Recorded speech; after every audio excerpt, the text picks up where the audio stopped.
오늘 저희가 보는 이 하나님 말씀은 베드로 사도가 말년에 죽음을 이제 얼마 앞두고 말년에 아마 이 말씀이 기록된 것이 AD 64년이라고 하니까 아마 베드로 사도의 나이가 굉장히 많았을 때에 굉장히 이제 이 사도로서의 그 역할을 끝내갈 무렵에 이제 이 말씀을 기록했는데요.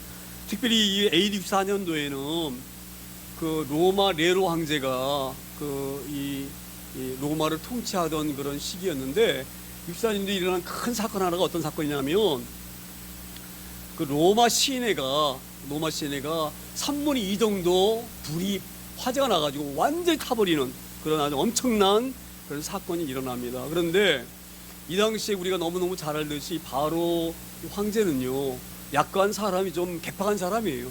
성격도 아주 모질고 폭군이고 아주 좀 사악함이 있고 막 이런 사람인데, 이 불이 났을 때에 그 주변에서 사람들이 그 네로 황제를 봤는데, 네로 황제가 어떻게 했느냐, 불이 나면은 지도자가 있기 때문에 얼마나 걱정입니까? 그렇죠? 국가가 이 도시가 불이 탔으니 얼마나 염려가 되어지고 마음이 슬프겠어요. 그런데 그런 급박한 상황에서 네로 황제가, 이게 사실인지 모르겠는데 역사적으로 기록되어 있어요. 네로 황제가 술을 마시면서 막 웃었다 그래요. 그러니까 이 소문이 막 퍼지기 시작하니까 사람들이 얼마나 화가 나겠어요. 그렇지 않아도 불이 타가지고 모든 재산이 다 잿더미가 돼버렸는데 그 피해를 입은 사람들의 마음이 얼마나 아프겠어요. 그런데 그런 상황에서 황제가 그 백성들의 마음을 이렇게 두들기지 못하고 오히려 술 마시고 이랬다, 그것이 소문이 나가지고 막 네로 황제를 향하여서 막 분노가 막 터지기 시작하니까 이 네로 황제가 이 불을 낸 것은 기독교인들이 불을 냈다, 이렇게 누명을 뒤집어 씌워가지고 자기에게 오는 그런 비난을 피해 보려고 기독교인들에게 누명을 씌워서 막 기독교인들을 학살했던 그런 시점이 바로 언제냐면 이 AD 64년도에 있던 사건이에요. 그러니까 이 사건이 일어나게 되어지니까 이 로마에 있던 사람들, 또 이런 데 있던 사람들이 이 기독교인들이 잘못하면 잡혀 죽으니까 다 흩어져 가지고 도망간 사건이 바로 오늘 1절에 기록된 그런 말씀입니다. 1절에 보게 되지면 예수 그리스도의 사도 베드로는 본도, 갈라디아, 갑바도기아, 아시아와 비두니아에 흩어진 나그네. 흩어졌다는 건 바로 뭐예요? 농부가 씨를 뿌릴 때 뿌리는 것처럼 흩어졌다 이 말이에요. 자기가 살려고 다 도망간 거예요. 그런데 이렇게 흩어진 나그네를 갖다가 이 뭐라고 얘기를 하냐면 디아스포라, 이렇게 얘기를 해요. 디아스포라. 흩어져서 도망갔다, 이런 얘기거든요. 그리고 디아스포라 이렇게 얘기를 하는데, 1차적으로는 그러면 우리가 이렇게 생각할 수가 있어요. 왜 그러면 유대인들이 그러면은 노마라든지 동유비라든지 소아시에 살고 있었느냐, 그런 의문이 들잖아요. 그렇죠? 그렇게 된 1차적인 이유는 바로 뭐냐면 예수님이 부활하시고 나서 사람들이 부활하신 예수님을 다 만났어요. 그래가지고 우리가 십자가에 죽인 그 예수가 하나님의 아들이다, 이거 믿으시기 시작한 거예요. 왜? 부활하신 예수님 만났기 때문에, 사람들이 만났기 때문에. 그래서 기독교가 막 갑자기 그 예루살렘에서 일어나고 유대 이런 게 되어지니까 그 유대 지도자들이, 종교 지도자들이 그 예수 믿는 사람들을 이단시해 가지고 잡아서 막 처형시키고 죽이고 이랬거든요. 그때 스데반인 집사가 그때 그 예수님 때문에 예수님을 증거하다가 그 순교당하잖아요. 그렇죠? 그 어려울 때에 사람들이 유대 땅에 있으면, 예루살렘에 있으면 잡혀 죽으니까 다 도망가서 흩어져서 숨은 곳이 바로 뭐냐, 그때 사람들이 바로 여기 있는 사람들이에요. 그 사람들이 로마에도 가기도 하고 소아시아도 가기도 하고 동유까지 갔어요. 그리고 거기서 이제 그런 대로 이제 그 유대의 그런 눈을 피해 가지고 살고 있는데, 그런 중에 또 이 어림 다시 두 번째 당한 겁니다. 그러니까 제가 무슨 말씀 이해가 되잖아요.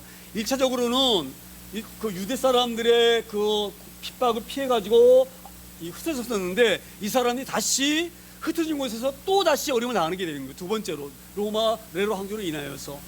그 얼마나 어려움을 당합니까?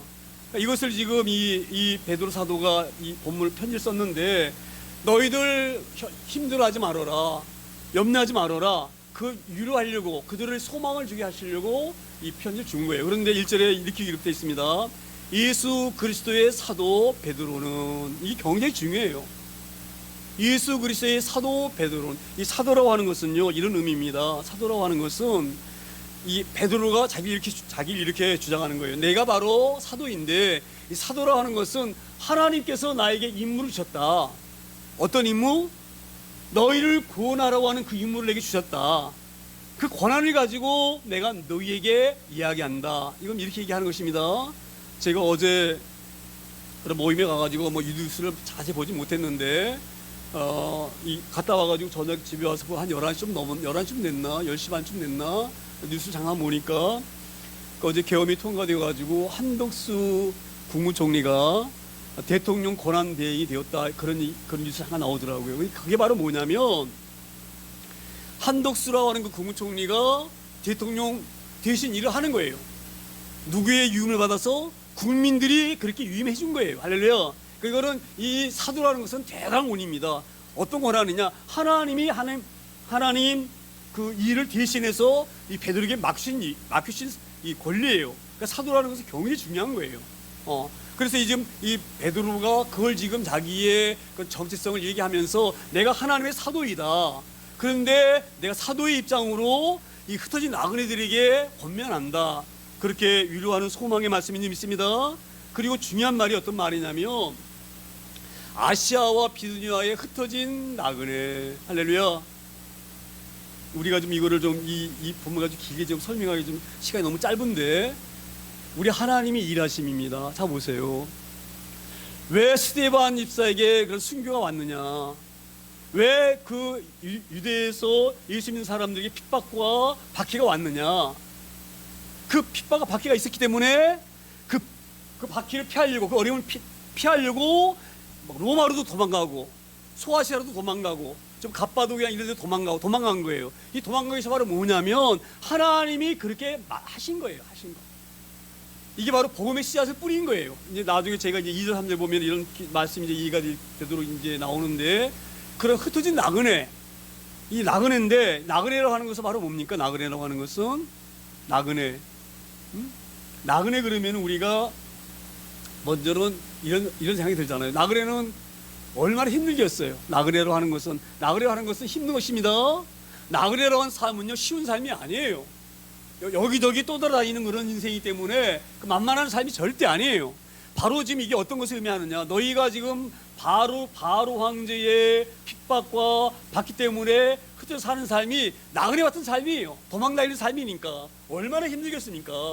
내가 가정이 이루고 집이 있고 어떤 뭐 일터가 있어도 어려운데 그것이 없이 도망다니는 입장이니 얼마나 힘들겠어요. 그런데 이 베드로 사도가 그들에게 말하는 것은 너희가 나그네지만 그냥 고통당하는 나그네지만 그냥 나그네가 아니다. 너희는 이 땅에 잠시 이 순리하는 그런 자들이다. 그런 의미도 있어요. 그러니까 너희는 잠시 사는 여행하는 나그네다. 나그네. 우리가 살 곳은 원래가 여기가 아니다. 우리가 살 곳은 바로 어디예요? 영원한 나라가 우리가 살 곳이다. 그걸 지금 그런 의미도 있는 거예요. 그러니까 이 땅에 잠시 이 나그네 같은 그런 삶을 살지만 이걸 잘 견뎌라. 왜냐하면 우리의 본향이 있다. 나그네라는 그런 의미예요. 우리가 갈 고향이 있다. 그렇기 때문에 너희를 위로하는 마음으로 지금 흩어진 나그네들에게 이 베드로 사도가 편지를 쓰는 겁니다. 2절에 이렇게 말씀을 이어서 씁니다. 2절에 곧 하나님 아버지의 미리 하심을 따라 성령이 거룩하게 하심으로 순종과 예수 그리스도의 피뿌림을 얻기 위하여 택하심을 받은 자들에게 편지하노니 은혜와 평강이 너희에게 더욱 뭐예요? 많을지어다. 할렐루야. 지금 이 베드로 사도가 이런 얘기를 하고 있는 거예요. 우리 하나님이 어떤 하나님이시냐? 네? 우리 하나님이 이제 이 복음을 이 구원을 이루는 이 복음을 많은 사람들에게 전하게 하려고 너희들을 그렇게 흩어지게 만드셨다 이 말이에요. 흩어지게 너희를 갖다가 고생시키려고 그냥 어려움 주기 위해서 흩어졌지만 그 흩어짐을 통하여서 그 너희가 가 있는 곳에서 복음이 일어나는 그 자보세요. 그러니까 그 이 디아스포라가 흩어진 곳에는 교회가 세워집니다. 그래서 갈라디아 교회가 세워지고 에베소 지역에 에베소 교회가 세워지고 여기 어디입니까? 빌레몬에 있는 교회 세워지고 선문화 교회가 세워지고 많은 교회가 세워지잖아요. 그렇죠? 버가모 교회가 세워지고 이게 바로 이렇게 교회가 세워진 이유는 바로 뭐냐면 그렇게 흩어진 사람을 통하여서 교회가 세워지는 거예요. 하나님 너에게 잠시 고통을 주는 것은 하나님의 놀라운 일을 너희를 통해서 하시게 하려고 하신 것이다. 이게 바로 하나님 일이 아시고 하신 일이다 이 말이에요. 할렐루야. 이게 얼마나 귀하냐. 그런데 너희가 지금 육체적으로는 그런 일 때문에, 그러니까 이 바로 황제의 그런 박해와 핍박 때문에 몸은 힘들지만 너희가 하는 일이 얼마나 중요한 일인 줄 아느냐 이 말이에요. 할렐루야. 우리가 이 말씀이 잘 은혜되어지기를 소망합니다.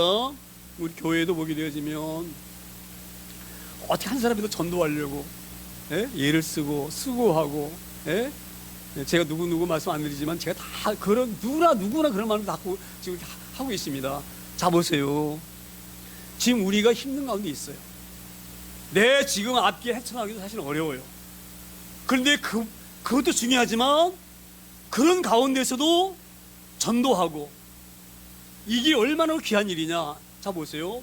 이 바울서 이렇게, 이 베드로서 이렇게 말합니다. 이 택하심을 받은 자들에게 편지하노니 뭐라고 말씀하십니까? 은혜와 평강이 너희에게 뭐예요? 더욱 많을지어다. 자, 이게 말이 안 맞는 말이에요. 나그네 삶을 사는데 어떻게 우리가 평화가 있을 수가 있고 그 놀라운 그런 안정함이 있을 수가 있습니까? 우리가 나그네인데, 나그네 삶을 살아야 될 존재인데, 그런데 그런 사람들에게 은혜와 평강을 권하고 더욱 많아질 것이라고 권면하는 것은 이 땅에 사는 삶을 가지고 우리가 행복을 누리는 것이 아니라 우리가 받는 소명을 가지고 소명을 감당하면서 받는 그 은혜, 그런 기쁨, 이게 더 크기 때문에 이런 권면을 하는 것입니다. 우리가 이것을 잘 유념하기를 소망합니다. 저도 이렇게 제가 제 입으로 이런 말씀드리기가 좀 뭐하지만 저도 지금 얼마나 사는 게 힘들겠어요. 그렇지요?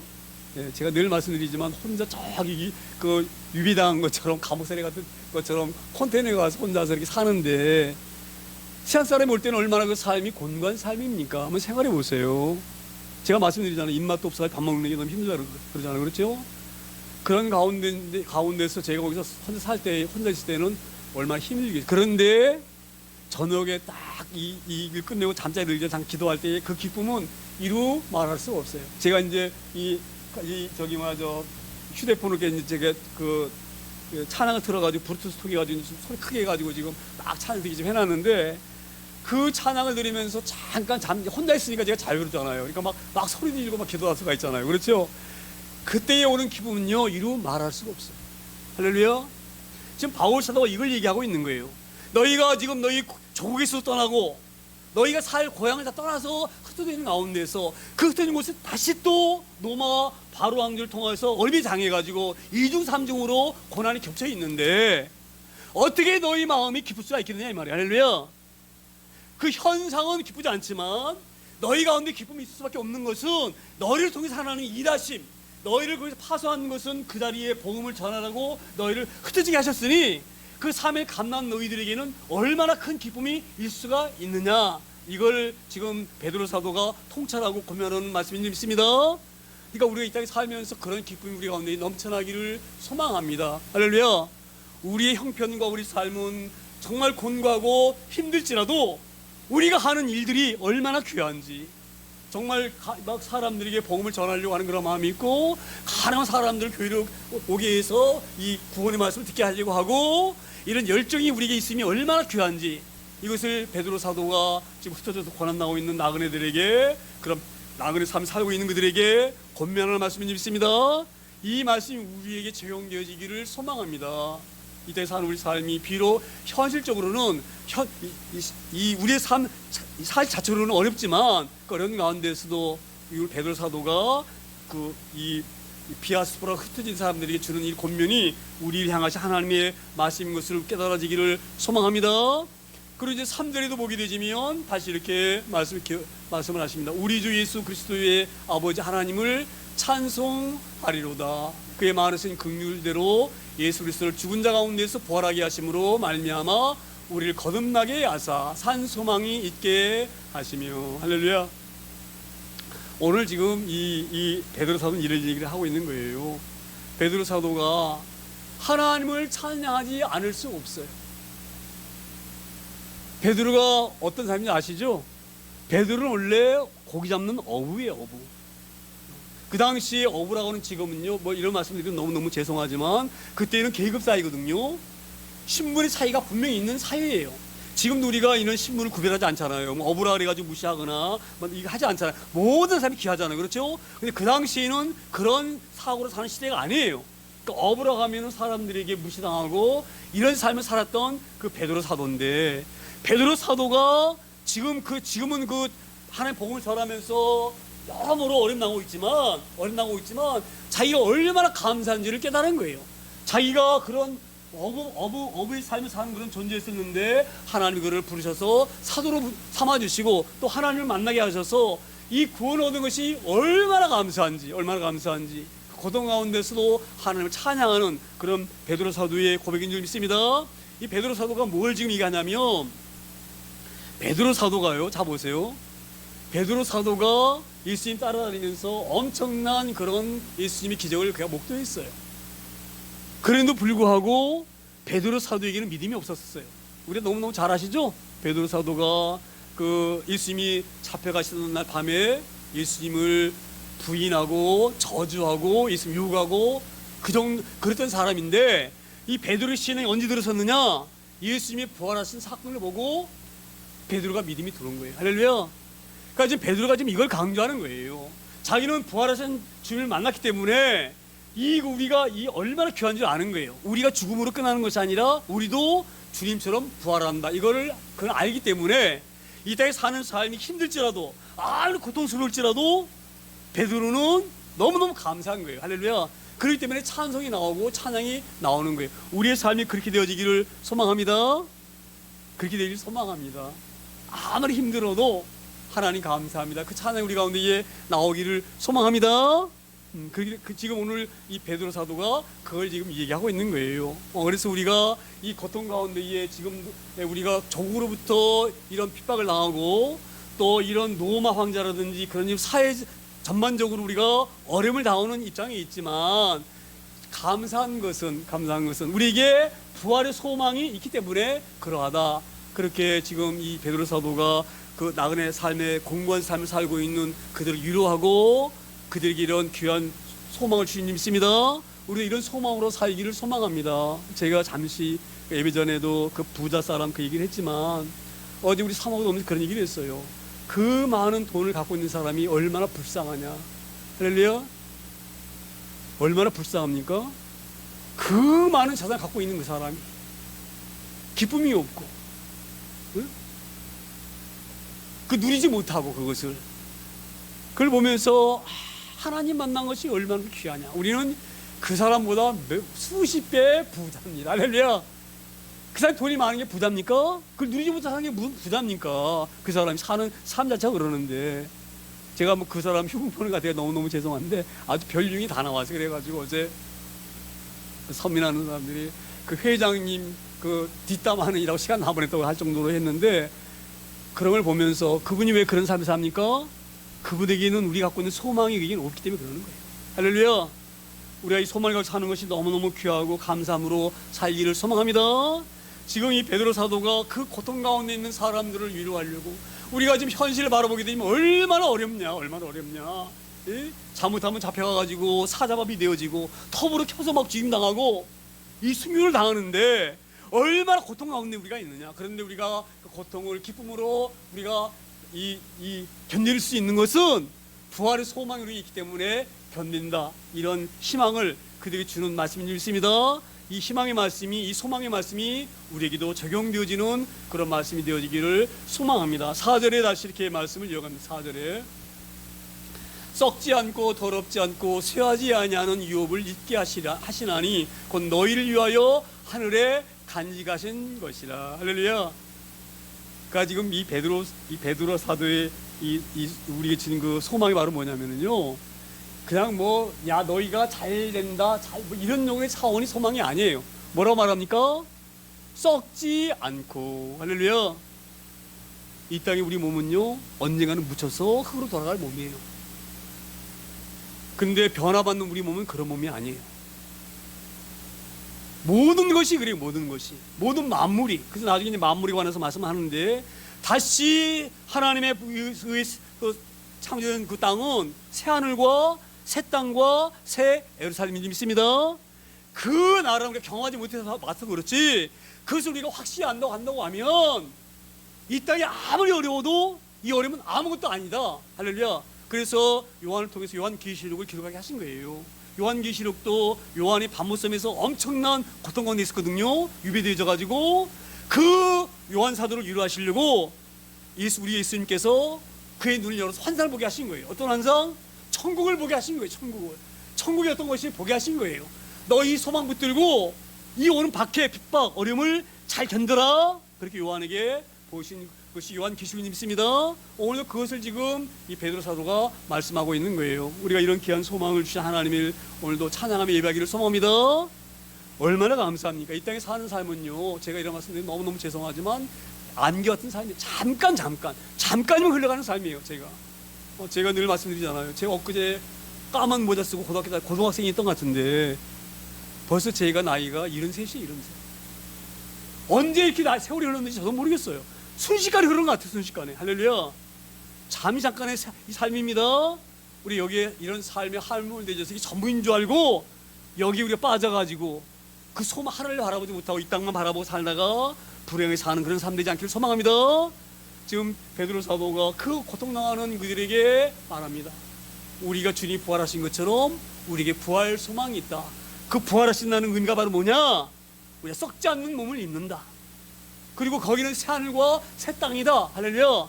거기는 아픔도 없고 고통도 없고 질병도 없고, 할렐루야, 그런 곳인 것을 우리가 바라보면서 그 소망 바라보고 어려움을 잘 견디고, 더구나 배교하지 말아라. 예수님 버리지 말아라. 이걸 지금 강조하면서 주신 말씀이 좀 있습니다. 그리고 5절에도 다시 이렇게 말씀을 이어갑니다. 5절에 너희는 말세에 나타내기로 예비하신 구원을 얻기 위하여 믿음으로 말미암아 하나님의 능력으로 보호하심을 받았느니라. 이 말세라고 하는 이 말세는 지금도 말세이지만 최종적인 종말론적인 말세는 주님이 재림하실 때가 완전 종말론적인 말세입니다. 자 보세요. 주님이 이 땅에 오시게 되어지면 그때는 이제 우리가 그 앞에 서게 되어집니다. 할렐루야. 그래서 양과 염소가 구별되어지고, 그렇지요? 하나님 손에 붙잡힌 자가 누구인지, 마귀 손에 붙잡힌 자가 누구인지 그때 구별되어집니다. 할렐루야. 이 구원을 주시려고 우리에게 믿음을 주셨다 이 말이에요. 할렐루야. 자 보세요. 여기에서 믿음으로 말미암아 하나님의 능력으로 보호하심을 받았느니라. 자, 이 말씀이 좀 이렇게 잘못 이해될 수가 있는데, 자, 우리가 믿음으로 말미암아 하나님의 능력으로 보호하심을 받았느니라. 이 말씀이 이해가 되어지나요? 저는 이 말씀 볼 때 이해가 안 되어졌어요. 자 보세요. 믿음으로 말미암아 하나님의 능력으로 보호하심을 받았느니라. 지금 믿음으로 지금 하나님으로부터 보호하심 받고 있나요? 믿음으로 보호하심 받으면 죽지 말아야지. 이때 엄청난 승리를 당했거든요. 잡혀서 죽고 사자밥이 되어지고 톱으로 잘려서 죽고, 근데 어떻게 믿음으로 말미암아 보호하심 받았다고 말을 지금 베드로 사도가 합니까? 그런 생각이 안 드나요? 우리로 한번 보세요. 우리 믿음이 좋으면 하나님께 지금 이 말씀대로 한다고 하면 믿음으로 말미암아 보호를 받는다 그랬잖아요. 그럼 우리의 믿음이 있으니까 보험을 받아야 되잖아요. 그러나 안 그러나요? 이 말씀대로 보게 되지면, 저는 그런 의미 좀 들었는데 이 말씀 볼 때, 아니 여러분 안 드십니까? 이 말씀이 믿음으로 말미암아 하나님의 능력으로 보호하심을 받았느니라. 받았다 이 말. 받았다. 뭘로? 믿음으로. 근데 이때는 그게 아니에요. 엄청난 핍박을 받고 고통 나오고 있는 거예요. 제가 그게 이상한 생각이 들었는데, 나중에 그러니까 말씀은요, 이것만 가지면 다 이해가 안 되죠. 나중 말씀을 읽어보면 이 말씀이 뭐를 말하는지를 우리가 이해가 되어집니다. 자 보세요. 6절 보세요. 이제 나중에 7절쯤에 나오는데 6절 보세요. 그러므로 너희가 이제 여러 가지 시험으로 말미암아 잠깐 근심하게 되지 않을 수 없으나 오히려 뭐예요? 크게 기뻐하는도다. 여기에 지금 잠깐 힌트가 나옵니다. 자 보세요. 그러므로 너희가 이제 여러 가지 시험으로 말미암아 뭘 당한답니까? 잠깐 근심을 하게 되지 않을 수 없다 이 말이에요. 자 보세요. 누구나 사람이 엄청난 핍박이 오게 되지면 떨거나 두렵지 않을 수가 없어요. 인간이기 때문에, 약간 인간이기 때문에. 여러분 잡아가지고 너 사자밥에다 집어넣겠다 그러면 겁이 납니까 안 납니까? 얼마나 무섭겠어요. 그렇죠? 그런 근심 걱정이 없을 수가 없다 이 말이에요. 그건 당연하다 이 말, 당연하다. 할렐루야. 지금 그걸 지금 말하는 것인 줄 믿습니다. 그래서 너희가 이제 여러 가지 시험으로, 여러 가지 시험 말은 뭐예요? 그런 핍박이 여러 가지 온다 이 말이에요. 이런 핍박 저런 핍박이 막 사정없이 너에게 오는데 잠깐 동안 근심하지 않을 수가 없다 이 말. 잠깐 동안. 그러나 오히려 크게 기뻐하는 것. 할렐루야. 그런 염려가 오는 것이 우리에게 기쁩니다 이 말. 할렐루야. 그 이런 핍박은요 암한테 오는 게 아니에요. 예수님을 나의 주라고 시인한 자에게 오는 핍박이에요. 할렐루야. 하나님이 나의 모든 만물의 주인이시고 나의 구원자라고 하는 것을 믿는 사람에게 오는 핍박이야. 할렐루야. 이 핍박이 오는 것은 사실이다 이 말이에요. 사실. 잠깐 온다는 것은 뭐예요? 온다 이 말. 온다. 근데 오는 것이 뭐예요? 길지가 않고 짧다 이 말. 짧다 이 말이에요. 할렐루야. 그런 의미는 있습니다. 그래서 이걸 견디는 거예요. 목을 내놓는 거예요. 죽임을 당하는 거예요. 할렐루야. 그런데 그것이 너의 신앙을 확장하는 것이다. 제가 그런 말씀드렸잖아요. 그 유세비우스인가 많은 그 역사학자가 있는데요. 그가 나중에 로마 황제에 잡혀가가지고 그런 유명한 사람이거든요. 지도자고.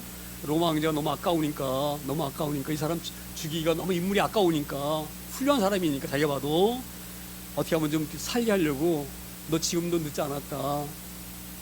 예수를 안 믿는다고만 한마디만 해라. 그럼 내가 널 살려주겠다. 그때 그가 이렇게 대답했어요. 주님은 나를 한 번도 부인하거나 너 나 모른다 하신 적이 없다.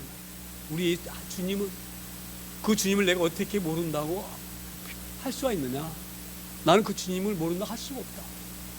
내가 너무너무 귀하게 만나기. 그래서 그 자리에서 목이 베임을 당했어요. 바로 그게 바로 뭐예요? 그게 고난 당하는 거예요. 그게 이가 구원받은 것을 확실하는 거예요. 할렐루야. 그래서 나중에 그가 구원에 이루고 나서 얼마나 큰 기쁨을 누리는가. 그러니까 이걸 지금 우리가 인간적인 세상으로 좀 비유를 하게 되자면 이런 비유가 비슷해요. 여자가 아이를 낳을 때에 저는 여자가 아니기 때문에 그 고통을 모르지만 산후의 고통이 어마어마하다 그래요. 그 고통이 아픔이. 근데 그 아픔은 잠깐이에요. 할렐루야. 그래서 낳은 자녀는요 얼마나 기쁨이 되는지 몰라. 할렐루야. 어제도 우리 선배를 갔는데 다 할아버지 됐잖아요. 그 손자 보는 재미로 산대. 막 전부 이구동성을 그렇게 얘기를 해요. 그리고 막 자랑을 해. 얼마나 믿음이 좋은 줄 아냐고. 십자가 말하면 막 그냥 막 가리키고 기도하면 아멘 크게 하고 얼마나 귀한지 모른다. 기쁨으로 산다. 자 보세요. 고통은 잠깐이에요. 고통 가운데 숨겨진 그 기쁨은요 이루 말할 수 없어요. 할렐루야. 지금 베드로 사도가 거의 너희가 고통 안 당하는 게 아니다 이 말이에요. 그 당하긴 당하는데 그 고통은 잠깐 당하는 고통이다. 할렐루야. 우리가 이 부분을 잘 유념하기를 소망합니다.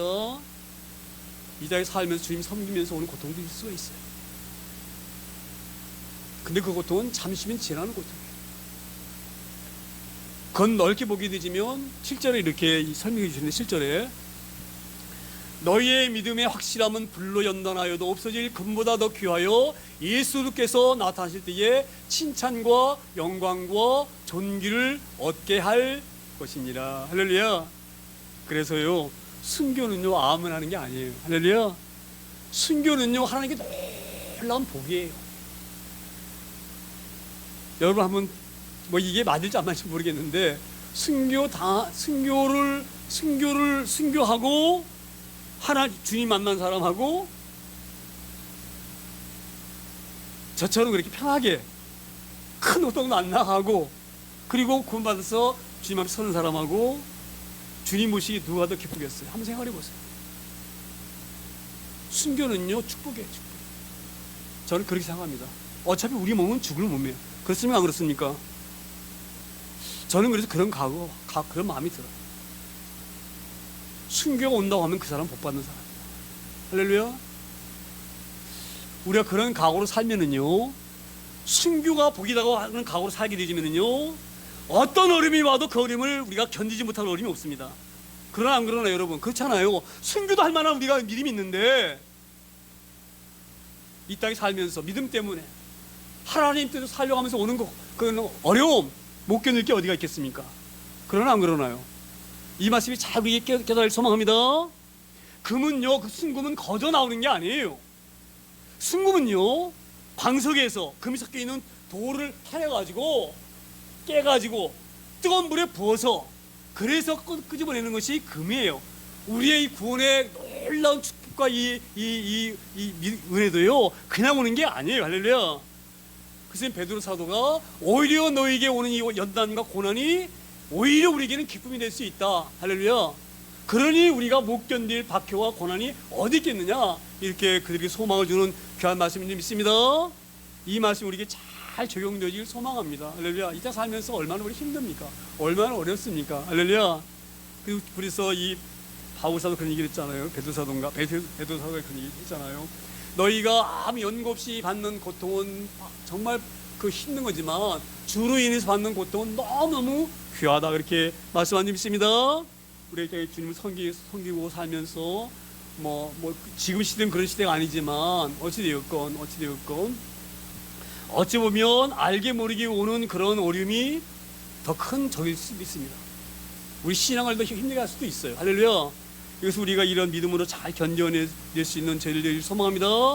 그래서 예수 그리스도께서 나타나실 때에, 그 재림하실 때, 이 말이 재림할 때, 재림하셔가지고 우리가 주님 앞에 설 그때에 칭찬과 영광과 좋은 길을 얻게 하려고 지금 너희가 나그네와 같은 고난과 핍박과 어려움을 당하고 있다. 할렐루야. 그러니 오히려 너희가 기뻐야 된다. 이걸 지금 말하고 있는 줄 믿습니다. 우리도 그런 기쁨으로 살기를 소망합니다. 저는 그래서 제가 지금 이 개척교회 목사님들도 힘들고 또 개척교회 성도들도 어렵고 힘들고, 할렐루야. 자 보세요. 제가 이런 말씀드리면 너무 죄송하지만 우리 교단에 큰 교회가 하나 있어요. 강남에 어마어마하게 큰 교회. 거기에는 엄청난 검사도 많고 높은 사람들도 많고 부자도 많고, 저는 그래서 오히려 우리 교회가 더 복받은 교회다. 할렐루야. 그런 귀한 믿음으로 잘 이 어려움을 잘 극복하기를 소망합니다. 왜 우리는 믿는 사람들은 이렇게 잘 살기도 하고 잘 나가고 하는데 왜 우리는 이런 마음 같이 하기 소망합니다. 이 어려운 가운데서 주님을 섬기는 것이 더 귀할 수 있습니다. 할렐루야. 오늘 지금 베드로 사도가 그걸 강조하고 있는 거예요. 고난 가운데에 주님을 섬기는 너희들은 왜 고난 너희가 오고 있느냐, 주님이 땅에 오시면 너희의 믿음이 금처럼 빛나게 보이게 하려고 참잠깐의 어려움을 너희에게 주는 것이다. 그러니 이런 극복을 잘 견디고 극복해 나가라, 그런 귀한 말씀을 믿습니다. 그리고 이제 이 8절에 결정적인 말씀하십니다. 8절에 예수를 너희가 보지 못하였으나 살아는도다. 이제도 보지 못하나 믿고 말할 수 없는 영광스러운 즐거움으로 기뻐하나니. 할렐루야. 지금 이 베드로 사도가 이걸 지금 얘기하고 있는 거예요. 예수를 너희가 보지 못하였으나, 이 말은 뭐예요? 지금 베드로 사도는 이걸 지금 얘기하고 싶은 거예요. 베드로 사도는 예수님을 3년 동안 가까이 봤어요. 예수님과 함께 먹고 예수님과 함께 잠도 자고, 할렐루야. 3년 동안 지금 너희는 보지 못했지만 나는 봤다, 이 말. 이걸 지금 강조하려고 지금 이런 어투를 쓰는 거예요. 예수를 너희가 보지 못하였으나, 그리고 딱 이 말이 안 들어가 있지만 뒤로 말씀 이으면 나는 그 예수를 3년 동안 같이 먹고 자고 했다. 그가 일으키는 기적을 봤다. 그 기적을 통해서 이가 사람이 아니고 하나님의 것을 나는 봤다, 이 말이. 할렐루야. 그 봤잖아요. 바람과 파도를 잠잠케 하는 거 봤잖아요. 그렇죠? 베드로가 봤어요. 네? 물을 포도주로 만드는 것 베드로가 봤어요. 죽은 나사로를 살리는 걸 베드로가 봤어요. 할렐루야. 지금 이 베드로 사도가 뭘 지금 말하려고 하느냐, 봤다고 믿는 게 아니에요. 할렐루야. 하나님 믿는 것은 믿음으로 믿어집니다. 제가 지금 어떤 얘기를 하려고 하냐면 이런 얘기예요. 지금 베드로가 부활하신 주님을 만나기 전에는, 부활하기 전에 주님 만나기 전에는 그냥 그냥 머리로만 이분은 바람을 파로 잠잠케 하는 거니까 하나님의 아들이 맞구나. 물고기 2마리와 떡 5개로 5,000을 먹이는 거 보니까 이분은 하나님의 아들일 수가 있겠구나. 이렇게 머리는 믿어졌어요. 그런데 정작 우리 주님이 잡혀가지고 어림 나갈 때는요, 배반했어요. 그것도 몇 번? 3번씩 배반했어요. 배반도 무지막지하게 배반. 나중엔 욕했어요, 우리 주님을. 자기가 이 예수님과 아무 관계없는 사람이라고 그걸 대변하기 위해서 예수님을 무지막지한 욕으로 욕을 했어요. 그런 사람 모른다고 저주하면서. 할렐루야. 지금 베드로서 이거 얘기하고 있는 거예요. 너희가 보지 못했지만 믿는 것은 내가 안다 이 말. 너희가 왜 믿는지. 할렐루야. 그래서 이걸 잘 깨달아기 소망합니다. 믿음은요, 하나님 우리 가운데 찾아오실 때 믿어지는 거예요. 베드로처럼 봤다고 믿어지는 것이 아니에요. 할렐루야. 지금 그걸 지금 얘기하고 있는 지금 베드로 사도가. 예수를 너희가 보지 못하였으나 살아나는도다. 이제도 보지 못하나 믿고 말할 수 없는 영광스러운 즐거움으로 기뻐하고 있다. 왜? 너희 가운데에 누가 계신다고요? 하나님과 주님이 계시기 때문에 너희가 이걸 할 수 있는 거야. 나는 너희를 알아. 왜? 내가 경험해봤기 때문에. 나는 보고 만져봤지만 그 믿음을 끝까지 못 지켰어. 부인하고 배반했어. 근데 내가 결정적으로 주님을 알게 된 것은 부활하신 주님을 만났고 오순절날 그 성령님이 내게 오셨기 때문에 내가 믿어지는 거야. 너희도 마찬가지야 이 말이야. 할렐루야. 우리가 이런 믿음으로 살기를 소망합니다. 그러니까 우리가, 제가 왜 이 말씀을 강조하냐면요, 잘 유념하셔야 됩니다. 마귀는 어떻게 하면 우리를 끌어내릴까? 어떻게 예수님과 우리를 끌어내려가지고 자기 손잡게 만들까? 수없이 우리에게 의심을 줍니다. 할렐루야.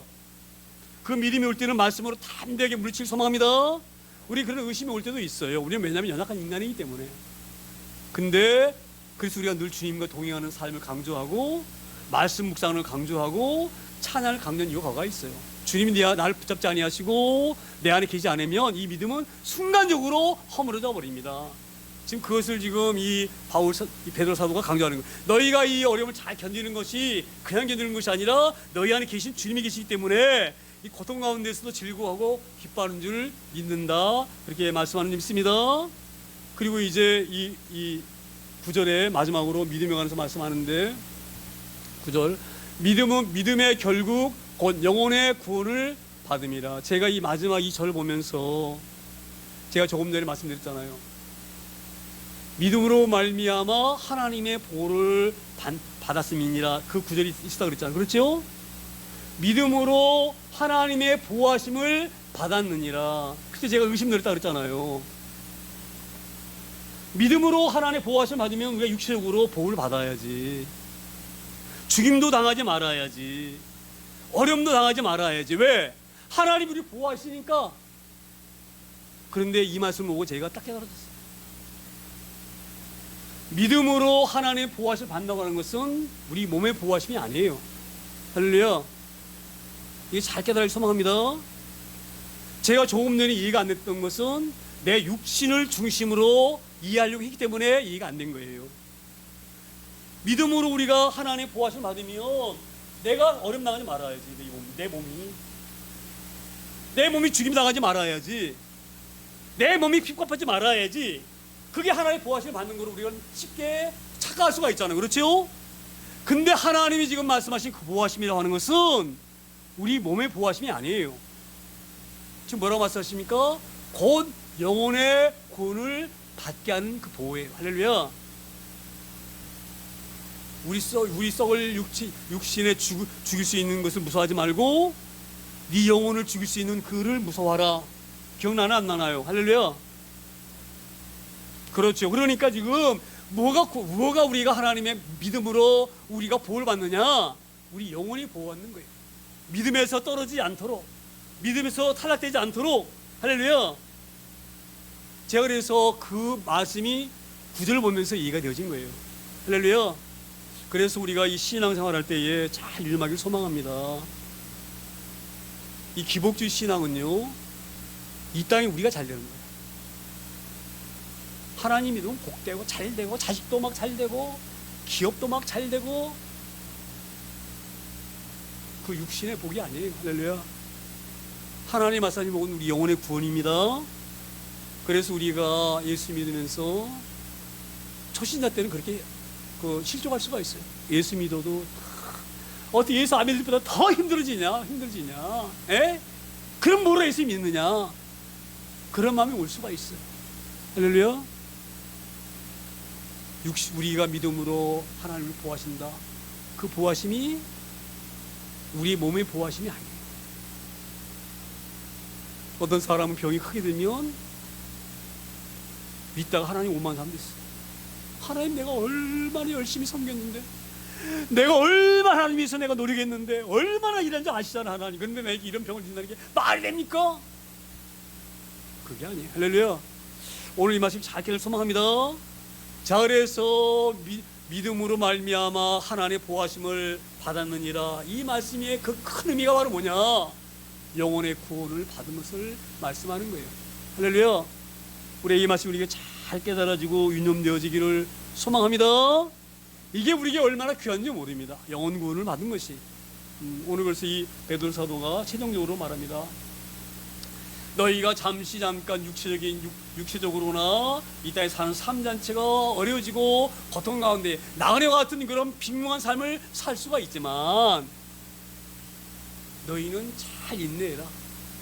이런 시기를 통과함으로 말미암아 주님이 이 땅에 오실 때에 너희의 믿음을 바라보시고 너희 가운데 영광으로 너희에게 관을 씌우시고 너희를 맞이할 것이다. 그러니 잠깐에 오는 입박 때문에 주님의 손을 놔오리고 세상으로 가지 말아라. 이 귀한 말씀을 믿습니다. 우리 이 말씀을 잘 유념하여서 이 땅에 나는 삶이 정말 내가 주님 앞으로 오실 때에 내가 주님을 어떻게 만날 것인가, 내가 주님 앞에 어떻게 내 믿음을 보여드릴 것인가, 거기에 우리가 중점적으로 고민하고 염려하고 예수는 저 여러분 다 되어지기를 소망합니다. 그래서 이 땅에 오는 삶을, 잠시 오는 삶을 견디면서 나중에 승리의 계가를 부를 수 있는 저희들 소망합니다. 우리가 오늘 말씀을 잠깐 생각하면서 사랑하는 하나님 아버지, 우리가 이 땅에 살면서도 알게 모르게 주님 때문에 오는 환난도 있을 줄 모르는데 그런 환난이 올 때에 좌절하지 아니하고 주님이 주신 능력 힘 붙잡고 주님이 주신 위로를 받으면서 잘 극복해서 나중에 내가 주님 앞에 설 때에 충성된 종이라고 칭찬받을 수 있는 그런 자 되게 해달라고 우리 간절한 마음으로 잠깐 잠시 동안 합심하여서 함께 한 목소리로 기도합니다.